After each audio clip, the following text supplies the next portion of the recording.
एक त्रिकुट नावाचा पर्वत आहे आणि 10,000 योजन त्या ठिकाणी त्याची काय आहे, लांबी आहे. आणि या पर्वतावरती विहार करण्याकरता एक गजेंद्र नावाचा हत्ती आपल्या सर्व त्या ठिकाणी कुटुंबासह त्या ठिकाणी पोहोचलेला आहे. सर्व हत्तीनी सोबत आहे, स्वतःचा परिवार आहे, पुत्र आहे. आणि त्या ठिकाणी गेल्यानंतर जलक्रीडा करू लागला. सरोवरामध्ये जलक्रीडा करत असताना हत्तीनीच्या अंगावरती त्या ठिकाणी पाणी टाकायचा, आपल्या मुलाच्या अंगावरती पाणी टाकायचा. आणि असं करत असताना, ही जलक्रीडा करत असताना एका नकराने त्यांचे काय धरलेलं आहे, पाय धरलेला आहे. इको कमी करा थोडं. नकराने पाय धरल्यानंतर महाराज त्या नकर त्या ठिकाणी हत्तीला पाण्यामध्ये ओढायचा आणि हत्ती त्याला परत बाहेर ओढायचा. करता करता 1000 वर्ष त्याचं युद्ध चाललं महाराज. किती? 1000 वर्षापर्यंत हे युद्ध चाललं. गजेंद्र तो हत्ती सहस्त्र वरुषे जळा माझी नकरे पिढीला अशी सुरद सांडिले कोणी नाही साय अंती वाट पाहे विठोबाची. सर्व परिवार त्या गजेंद्राला मदत करू लागला की आमचे असणारे गजेंद्र, आमचे स्वामी, या नकरापासून त्यांची सुटका व्हावी. परंतु म्हणतात ना, अपने गली में कुत्ता भी शेर बन जाता है. त्या मगराची ताकद पाण्यामध्ये जास्त आहे. तो मगर काही त्या गजेंद्राला ऐकत नाही महाराज.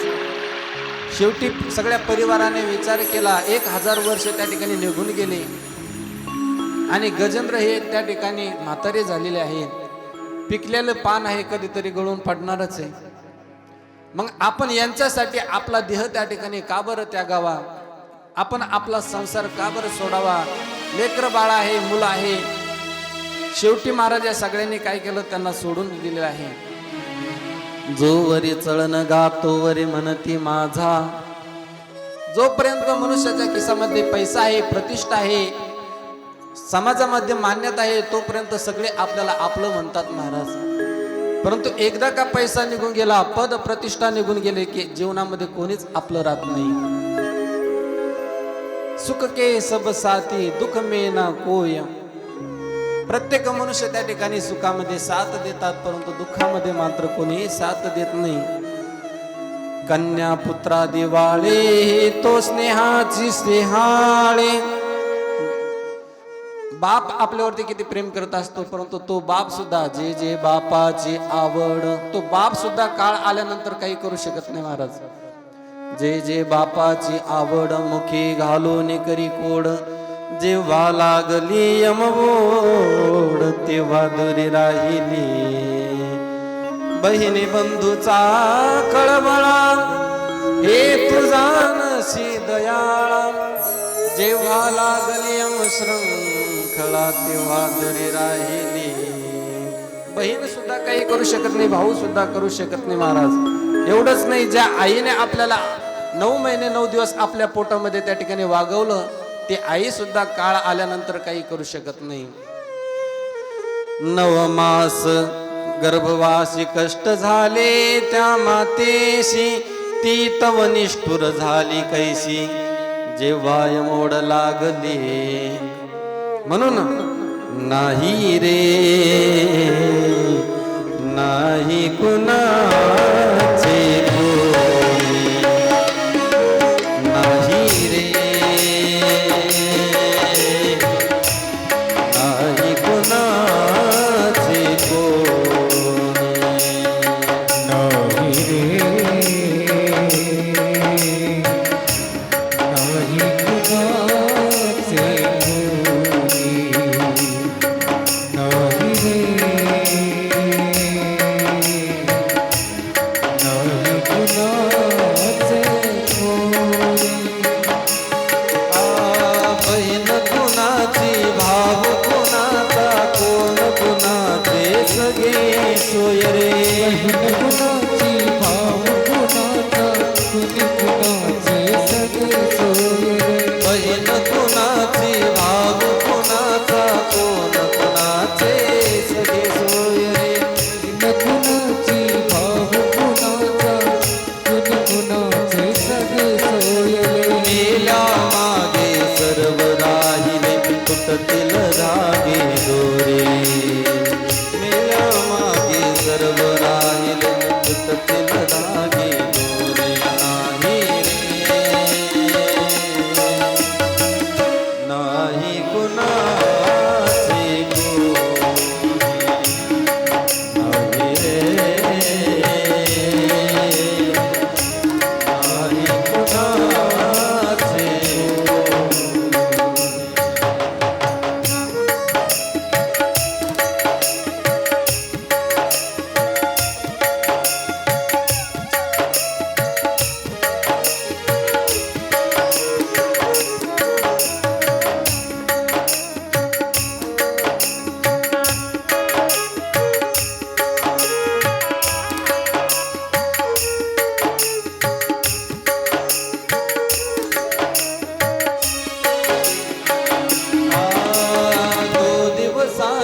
जवानी तुझी पुढे नाही टिकणार रे दिवसाची जवानी तुझे नाही टिकणार रे दो दिवसाची जवानी तुझी पुढे नाही टिकणार रे दिवसाची जवानी तुझे नाही टिकणार रे वृद्धपण तुझ येता जवळी वैद्य काय करणार वृद्धपण तुझ येता डॉक्टर काय करणार नाही रे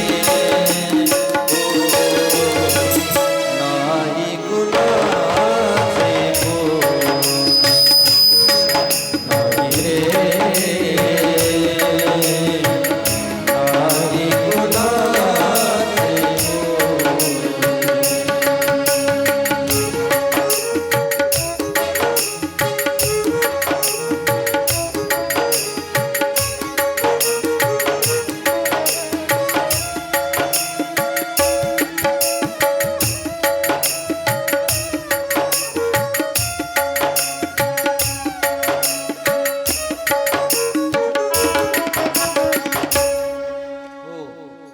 नाही रे नाही कुणाचे कोणी. शेवटी गजेंद्र विचार करू लागले की मला त्या श्रीहरीशिवाय त्या भगवंताशिवाय जगामध्ये कोणीच सोडू शकत नाही. म्हणून त्याच सरोवरातलं एक कमळ घेतलेलं आहे आणि देवाला त्या ठिकाणी आवाज देऊ लागला, देवा बस आता तूच एकटा असा आहे की जो मला या संकटातून सोडू शकतो. म्हणून म्हणू लागलेला आहे, जब से मेरी नैया भवजाल में फंसी है तब की डोर कसी है. मैं पुकारूं और तुम न आना, इसमें मेरी हंसी नहीं तेरी हंसी है. इसमें मेरी हंसी नहीं तेरी हंसी है. हे भगवंता, आम्ही तुला आवाज दिल्यानंतर जो तू मला सोडवण्यासाठी आला नाही तर याच्यामध्ये तुझीच त्या ठिकाणी काय होणार आहे, किंमत कमी होणार आहे. आणि असं म्हणून त्या ठिकाणी आवाज दिलेला आहे महाराज. भगवान परमात्म्याला जर अत्यंत विरहाने जर तुम्ही आवाज दिला तर भगवान परमात्मा नक्कीच येत असतो महाराज. भगवान परमात्म्याने विचार केला की माझा असणारा एक भक्त संकटामध्ये सापडलेला आहे. भगवान परमात्मा तत्काळ निघालेला आहे. लक्ष्मीने आई साहेबांनी ताट केलेला आहे. भगवान परमात्मा जेवायला बसणार तेवढ्यात हा शब्द त्या ठिकाणी कानावरती आलेला आहे. भगवंताने जेवण सोडून दिलं महाराज. लक्ष्मी आई साहेब म्हणतात की मालक आपण कुठे चालला? अगं एक भक्त त्या ठिकाणी संकटामध्ये सापडलेला आहे आणि भक्त संकटामध्ये असताना मी त्या ठिकाणी जेवण कसं करू, कसा घास माझ्या तोंडामध्ये जाईल? हत्ती मानायला सुद्धा त्या ठिकाणी वेळ लागतो महाराज. भगवान श्री विष्णूने ह कही लक्ष्मी और ती कही गजेंद्र हा शब्द त्या ठिकाणी लक्ष्मीजवळ उच्चारलेला आहे आणि ती म्हणेपर्यंत भगवान अगदी वायू वेगाने त्या ठिकाणी गजेंद्रापर्यंत येऊन पोहोचलेला आहे. आणि गजेंद्राने ज्यावेळेस पाहिलं की भगवान परमात्मा येऊ लागलेला आहे, गजेंद्राने स्तुती सुरू केलेली आहे. यस्वात्मनिदं निमं जायर्पिते क्वचित विभक्तं क्वचित तिरोहितं. भगवंताची स्तुती केलेली आहे. भगवंताला म्हणू लागलेला आहे, नमो विश्वरूपा विष्णू माय बापा अपारा आमुपा पांडुरंगा. भगवंताची स्तुती केलेली आहे. नेत्रामधून आश्रय लागलेला आहे. भगवान परमात्मा त्या ठिकाणी आलेले आहे. भगवंताने गजेंद्राची सुटका केलेली आहे. गजेंद्राला विमानामध्ये बसवलं महाराज. आणि ज्यावेळेस विमान घेऊन निघू लागले त्यावेळेस नक्र देवाला भांडू लागला, देवा अरे गजेंद्र तुझा भक्त आहे आणि मी कधीपासून तुझा शत्रू झालो, मी सुद्धा तुझा भक्तच आहे, माझा काय कर, उद्धार कर. भगवान श्रीहरी म्हणतात की तू माझ्या असणाऱ्या भक्ताला त्रास दिलेला आहे, मी तुला वैकुंठाला घेऊन जाऊ शकत नाही. नक्र म्हणू लागला, देवा अरे गजेंद्र तुझा भक्त आहे ना. भगवान म्हणाले हो. मग ज्या गजेंद्राचे त्या ठिकाणी तुमच्या भक्ताचे मी पाय धरलेले आहे आणि तुमच्या भक्ताचे जो पाय धरतो त्याला तुम्ही नरकात पाठवणार का? मला सुद्धा सोबत घेऊन चला. हरी प्राप्तीसी उपाय. रात्री झाला ना अभंग. धरावे संताचे ते पाय, तेने साधती साधने तुटती भवाची बंधने. देवा मग मी तुमच्या भक्ताचे पाय धरलेले आहे आणि जर आज तुम्ही माझा उद्धार केला नाही तर जगातील लोक हसतील की या असणाऱ्या नकराने गजेंद्राचे पाय धरले, परंतु भगवंताने त्याचा काय केला, त्याला नरकामध्ये पाठवलं. म्हणून देवा नक्र बोले ऋषिकेशी, नाम मात्रे तारेले गजेंद्राशी. तू गजेंद्राला जसं तारलं देवा तसं तू मलाही त्या ठिकाणी तार. कारण की तू कृपाळू आहेस, तू दयाळू आहेस. तू भक्तांचा त्या ठिकाणी हाक जसे ऐकतो तसं भक्तांचा ज्यांनी स्वीकार केला, तुमची दासीचा दास करून मज ठेवा, आशीर्वाद द्यावा हाची मज. तुमच्या भक्ताचा सुद्धा तुम्हाला काय करावं लागेल देवा, स्वीकार करावा लागेल. भगवंताला असं आलं की हा मला प्रेमाने भांडू लागलेला आहे. भगवंताने नकराला सुद्धा आपल्या विमानामध्ये बसवलं आणि दोघांचा सुद्धा काय केला, उद्धार केलेला आहे. गोपाल कृष्ण भगवान की जय. आणि अशा पद्धतीने हे गजेंद्र आख्यान या ठिकाणी सांगितलेलं आहे. हा गजेंद्र म्हणजे कोण आहे? पूर्वजन्मीचा त्या ठिकाणी इंद्रद्युम्न नावाचा राजा होता. एक वेळेस देवपूजा करत असताना त्याच्या दारावरती त्यांचे असणारे गुरु आलेले आहे. गुरु आले तरी सुद्धा त्या ठिकाणी त्यांनी देवपूजा चालू ठेवली, गुरुकडे दुर्लक्ष केलेलं आहे.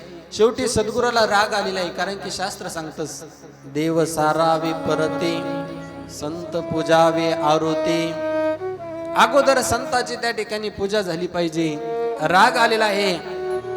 तुझे गुरु आलेले असताना सुद्धा तू जडासारखा हत्तीसारखा बसून राहिला, म्हणून जा पुढच्या जन्मी तो हत्ती होशील. म्हणून तो राजा काय झाला, हत्तीच्या रूपात जन्म झाला. आणि हा जो नक्र आहे हा हुहू नावाचा गंधर्व आहे. कोण आहे? हुहू नावाचा गंधर्व आहे. स्वर्गामध्ये त्या ठिकाणी लोकांचं मनोरंजन करण्यासाठी, त्या देवांचं मनोरंजन करण्यासाठी काही गंधर्व असतात. त्यांचं नावच असे असतं महाराज, हा हा हो हो. कारण की त्यांच्याकडे काय काम असतं, लोकांना हसवण्याचं काम असतं. आजच्या काळामध्ये नाही का भाऊची कॉमेडी असते ना. कोणते भाऊ येते? भाऊ कदमची कॉमेडी असते ना. लोकांना हसवण्याचं काम करतात. तसं स्वर्गामध्ये सुद्धा ते हा हा हो नावाचे जे गंधर्व आहे लोकांना हसवण्याचं काम करतात, देवतांना हसवण्याचं काम करतात. आणि एक वेळेसचा प्रसंग आहे, सरोवरामध्ये स्नान करत असताना देवल नावाचे ऋषी त्या सरोवरामध्ये आलेले आहे. या हुहू नावाच्या गंधर्वाने काय केले, त्यांची चेष्टा करायची म्हणून त्यांचा पाय धरला. त्या ऋषींना असं वाटलंय की मगराने माझा पाय धरलेला आहे, नकराने माझा पाय धरलेला आहे. जोरात त्या ठिकाणी ओरडू लागलेला आहे, पाण्याच्या बाहेर जाण्याचा प्रयत्न करू लागले. तेवढ्यात तो हुहू नावाचा गंधर्व उठला आणि हसू लागला आणि म्हणू लागला की गुरुजी कस काय मजा आली म्हणे. ज्यावेळेस गुरुजी महाराज पाण्याच्या बाहेर आले, गुरुजीला भयंकर राग आला, बीपी लो झाली म्हणे माझी सर्व. अशा पद्धतीची कोणी चेष्टा करत असतात का? म्हणून गुरुजीने त्याला श्राप देऊन टाकलेला आहे की तू पुढच्या जन्मामध्ये काय होशील, मगर होशील, नक्र होशील. आणि त्या श्रापावरून हा नक्र त्या ठिकाणी मगर बनला. गोपाल कृष्ण भगवान की जय. याचा आध्यात्मिक अर्थ काय घ्यायचा आपण? संसार हाच त्या ठिकाणी एक सरोवर आहे. संसार हाच एक त्या ठिकाणी सरोवर आहे. जीव हा गजेंद्र आहे आणि जीव काळरूपी नक्र त्या ठिकाणी या गजेंद्रावरती घात करतो, या जीवावरती आक्रमण करतो. आणि काळरूपी नकराच्या तावडीतून जर सुटायचं असेल तर जीवाने काय करायला पाहिजे? त्या भगवंताची आराधना करायला पाहिजे. तरच भगवान परमात्मा आपल्याला या संसार रूपी सरोवरातून त्या ठिकाणी पार घेऊन जाईल. गोपाल कृष्ण भगवान की जय. असा गोड आध्यात्मिक भाव या ठिकाणी सांगितलेला आहे महाराज.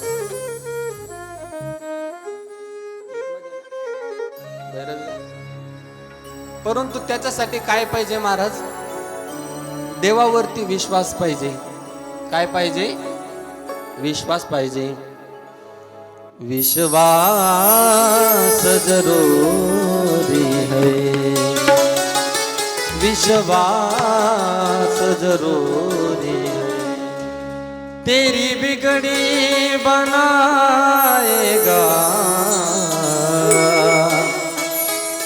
तेरी बिगड़ी, तेरी बिगड़ी बनाएगा.